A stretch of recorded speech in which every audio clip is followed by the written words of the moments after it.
I really got a terrible daughter-in-law, didn't I? That girl is useless, so there's no hope. When I left work early and entered the house, I could hear my mother-in-law's voice from the living room. I instinctively lowered my breath and listened carefully. I'm getting a huge inheritance, you know. Since I'm receiving it, there's no need to be stingy, right? After all, I'm doing most of the housework, you know. I even ironed that girl's shirts for her. Well, I have to admit, I'm doing it to spend her inheritance. But still, I'm doing it.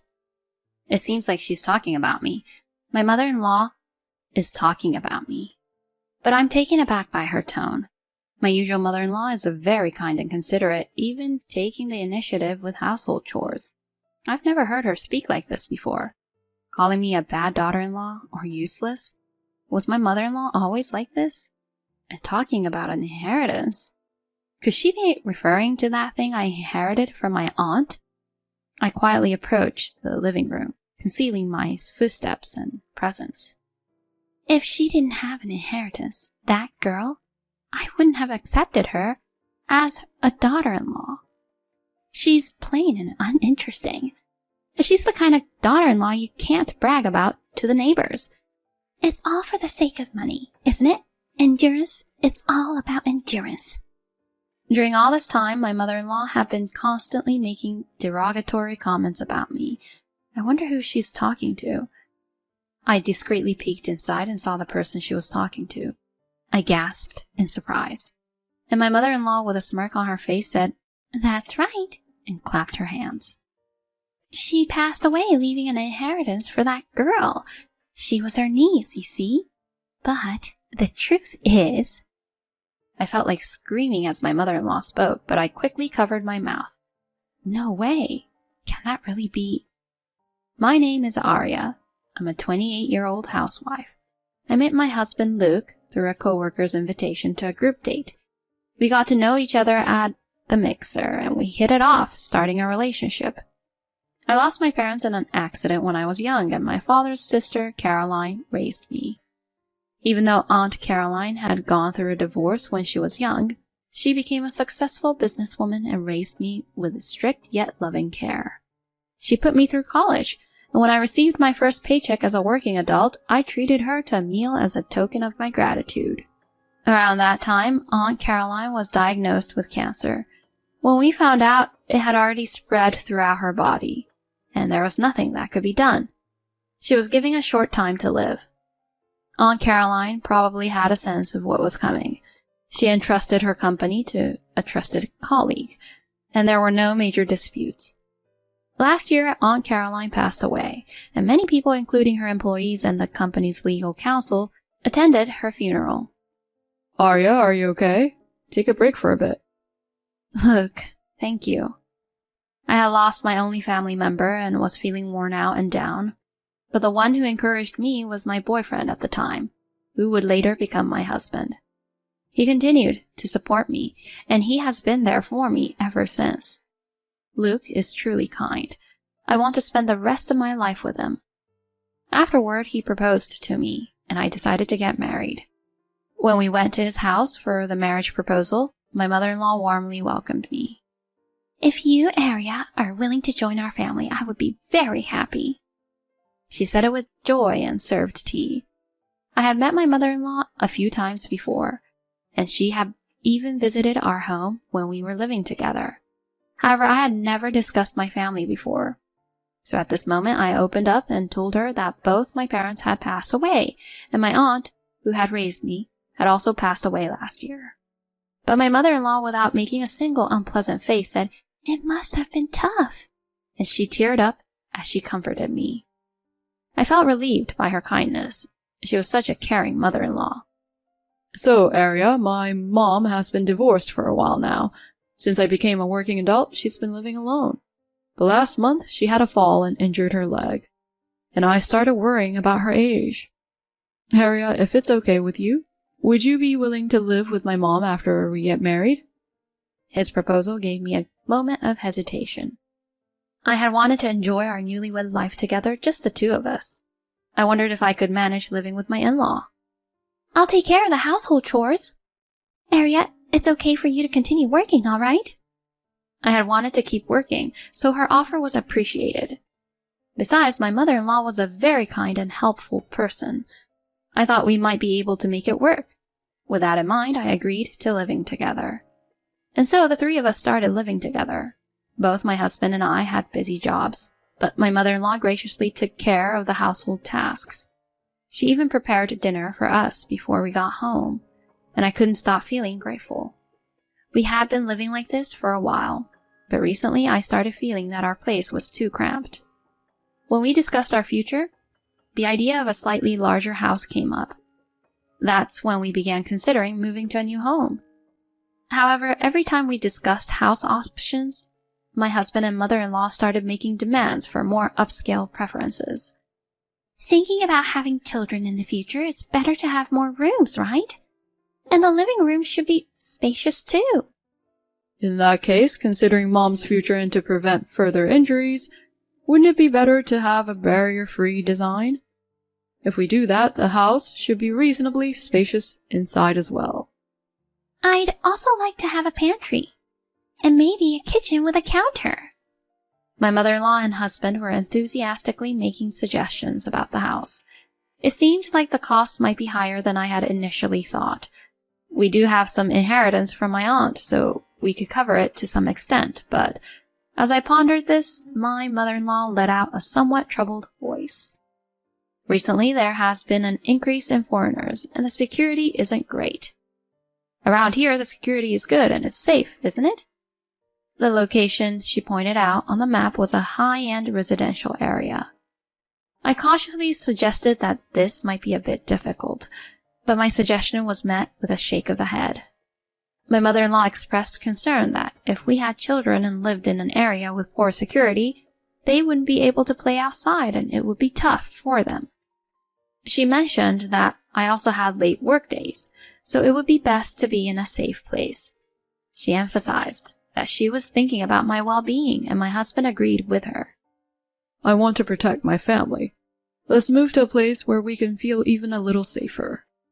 And so I was somewhat forcefully persuaded, and we ended up choosing a considerably expensive property. And then one day, I was feeling under the weather with a slight cold. Despite that, I had work that needed to be done, so I went to the office on a holiday. However, my fever started to rise around midday, and I began feeling dizzy, so I decided to leave work early. When I arrived home and opened the front door, I could hear my mother-in-law's voice coming from the living room. I really got a terrible daughter-in-law, didn't I? She's absolutely useless. I couldn't believe my ears at the words I was hearing. I instinctively held my breath at the entrance and strained to listen. I mean, she's inherited a huge inheritance, so couldn't she be a bit more generous with the new house? There's no need to be so stingy. I do most of the household chores, you know. I even iron that girl's shirts. But even though I say that, I'm enduring it, all for the sake of using that child's inheritance. That girl apparently means me. My mother-in-law was indeed talking about me, but her words left me in shock. My mother-in-law is usually very kind and considerate, and she would even take the lead in doing household chores. This was the first time I had heard her speak in such a tone. Calling me a terrible daughter-in-law or useless? Was this really the same person I knew as my mother-in-law? And the mention of inheritance, was she referring to the inheritance I received from my aunt? Carefully concealing my footsteps and presence, I quietly approached the living room. If she didn't have an inheritance, she wouldn't have become my daughter-in-law. She's plain, uninteresting, and not someone you can boast about in the neighborhood. But it's all for the sake of money, right? Endurance. It's all about endurance. During this time, my mother-in-law had been continuously making derogatory remarks about me. I wondered who she was talking to. I discreetly peeked inside and was taken aback when I saw who she was talking to. It was my husband. Don't worry, Mom. Ariel's aunt seemed to be quite wealthy, and it won't be long before we buy a house in an upscale neighborhood using the inheritance. Then after a while, we can just kick her out. My husband chuckled. It seemed like the two of them were plotting to manipulate me into using the inheritance. I never expected my husband to entertain such a cruel idea. Then my mother-in-law grinned and gave her approval with a triumphant gesture. She left an inheritance for that child. She was her aunt, but she went by the name Caroline. Actually, she was my classmate. Upon hearing this, I was so surprised that I almost screamed. I quickly covered my mouth with both hands. I couldn't believe that there was a connection between my mother-in-law and my aunt, so it was a shocking revelation. According to my mother-in-law, my aunt was a studious type, while my mother-in-law was considered a prima donna. But Caroline was the class representative and always nagging me. She used to say things like, "Throw your trash in the bin," and "Don't bully Claire," even though she was a plain studious type. She was so cheeky I really disliked her. But I was popular, and I thought Caroline would live a plain life in the shadows forever. And yet... My mother-in-law bit her lip with a look of frustration. 20 years ago, she had met my aunt at a class reunion. Back then, my aunt was a quiet, studious person, but she had transformed into a successful businesswoman. Seeing how everyone praised and admired her, my mother-in-law couldn't help but feel envious. Despite both of them being divorced, she couldn't help but feel so frustrated by the stark contrast, and was overwhelmed with embarrassment and regret. She had been harboring jealousy towards my aunt for a long time. It was during this period that my husband brought me to meet her. She thought I looked somewhat like my aunt since we had the same last name. She didn't think it was possible, so she probed her classmates. However, before they could meet in person, my aunt passed away. It seems my mother-in-law had concocted a scheme to exploit the inheritance, using the lie about her injury and my sympathy to gain an advantage. I'm glad you noticed the inheritance, Mom. Without it, I might not have married Arya. Right? When you two were living together, there was a time when I went to your room. I secretly checked Arya's bank statement. That's when I saw a substantial amount of inheritance had been deposited. As I watched the two of them laughing together, I was shocked. But gradually a simmering anger welled up within me. So both of them were after my inheritance, huh? All the kindness, the marriage, and even taking care of the household chores. It was all just to use up my inheritance. I can't forgive them anymore. Just you wait. I'll pay you back double. No, I'll pay you back double. The next day I said to them with a smile, I found the perfect place for both of you. I've already paid the down payment. When I conveyed this to my mother-in-law and husband, they were overjoyed, exclaiming, It's a house in an upscale residential area. On moving day, I had to go to work in the morning due to job commitments, so I was out only in the morning. When I returned, all my belongings had been dumped in the trash area. Inside the house, the keys to the new home, the expensive furniture, my husband and mother-in-law's things, everything was gone. There was nothing left except a divorce certificate placed on the floor, as if to say, You're no longer needed. I called my husband. What is going on here? We have a new home now, so you're no longer needed. When my husband answered the phone and heard my voice, he started laughing. Then he handed the phone to my mother-in-law. I'm sorry, Arya. I originally hated you because you looked so much like Caroline. The house has already been sold, so if you don't want to get caught for trespassing, you'd better leave right now. But... Shocked, I was about to say something, but my mother-in-law, looking satisfied, hung up the phone while laughing. Well, I guess I should leave quickly. I muttered to myself and turned off my smartphone. The next day, when I turned my smartphone back on, I was surprised to see a huge number of missed calls. As soon as I powered it up, another call came in. It was from my husband. Why aren't you at your parents' house? Luke's voice sounded tired as he spoke. You said you sold that house, didn't you? Have you already forgotten? I've been looking for you. What's up with that new place? My husband was furious and yelling over the phone. In reality, our new home, while in an upscale neighborhood with a standalone house, was the cheapest option in the area. It was an old, run-down house hidden behind high-rise apartments. In the background, I could hear my mother-in-law yelling loudly alongside my husband. Right? Isn't it the perfect place for you guys?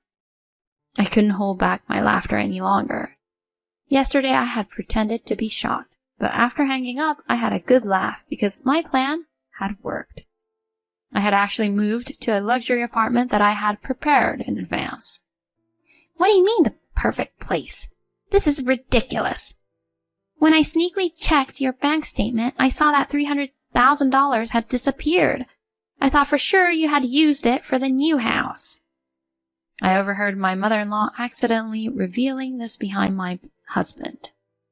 Unfortunately, the money that had gone missing wasn't used to buy a house in the upscale neighborhood. It was used to purchase the luxury apartment where I live. So it was all a false alarm, in other words. Oh, by the way, technically that house is my property. The rent will be paid to me as the owner. Well, as long as it can be covered by Luke's monthly salary, though. When I said that, my mother-in-law questioned my husband on the phone about what I meant. In reality, my husband earns less than me monthly. Furthermore, upon further investigation, I found out that he had been receiving a generous amount of child support from his biological father out of goodwill. While the support has stopped after he became an adult, my husband had a habit of spending that money recklessly. It seems he couldn't shake off that habit as he had debts before we got married. He proudly boasted about snagging a high-income wife among his friends, but as my mother-in-law scolded him, I asked my mother-in-law, "Can you, Mom, really criticize others? Isn't the reason for your divorce because of your affair? Luke is not your biological child, right? And didn't your affair partner run away from you?" Upon hearing that, my husband was speechless. My mother-in-law, in a panicked tone, was trying to explain loudly. Over the phone, the two were shouting things like, "Come over here right now. I'll beat you to a pulp. I'll make you suffer." And they were yelling angrily. However, when I informed them through the lawyer that the divorce had been finalized, they went even more berserk, given their bizarre state. It seems that neighbors called the police. Just as I heard the sirens of a police car, I could hear over the phone that the two were being taken away by the police. In the end, the two were released the same day. However, given the income of my ex-husband, he couldn't afford to pay the rent and debts, resulting in them being kicked out of their home. It seems my ex-husband and ex-mother-in-law are now living in a small, cheap apartment. And by the way, when I sold the rundown house, I got a better price than I expected because they had turned it into a parking lot. Afterward, my ex-husband, who didn't know my current address, sent a letter to my company. The contents stated, "Since you were a married couple, if you divorce, you should split the assets in half. If it's a debt incurred during the marriage, Aria also has an obligation to repay it," and so on. What is this person saying, I wonder? Well, never mind, let's leave it to the lawyer. I used to be the legal advisor for my aunt's company in this matter. I've decided to entrust it to Claire, the lawyer. According to the lawyer who went to meet with both of them, during the discussion my ex-mother-in-law apparently turned pale upon seeing the lawyer. It turns out the lawyer was once a classmate of my ex-mother-in-law who used to harass her. At that time she weighed 80 kilograms, but now she has slimmed down considerably. Even if she might be unrecognizable as a different person, traces of her former self remained.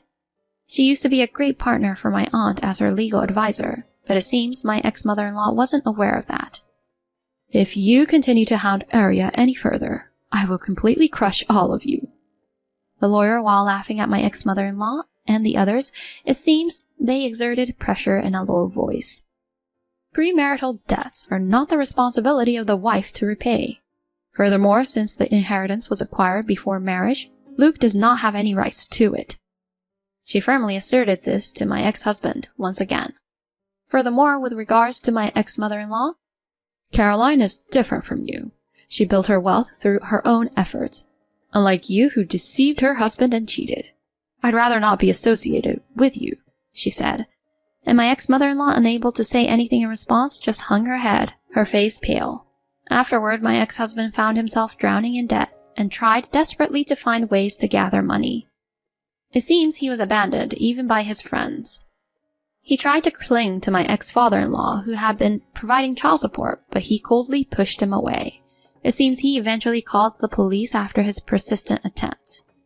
In the end, when he tried to borrow money from a colleague at work, they reported it to the appropriate department, stating that he had been stalking them. Consequently, he ended up resigning voluntarily. It seems he's now living a modest life with his mother, but they apparently argue every day, sometimes prompting neighbors to call the police. Still, due to a lack of money, living together is the only option. Even after selling the things he had indulged in buying all this time, it seems the debt didn't decrease. The two, who couldn't fully let go of the inheritance, came barging into my company, but of course, they were escorted away by the police. Afterwards, it was a relief that a lawyer worked to obtain a restraining order against them approaching me. As for me, after selling the land, I became interested in increasing my wealth and actively studied for it. It seems I inherited a sense similar to my aunt's. After obtaining the financial planner qualifications, I also learned a bit about investments. Since transitioning to a job as an FP, work has been enjoyable. I think it might be okay not to get married for a while. You look just like Caroline when you're working happily. Really? That makes me very happy if it's true. I've never had much self-confidence, but thanks to Caroline's encouragement, I was able to change. I've always been grateful for that. Claire's face as she spoke showed full confidence. She had worked hard to pave her own way, and in turn, become someone who could inspire confidence in others. I aspire to become someone like my aunt someday.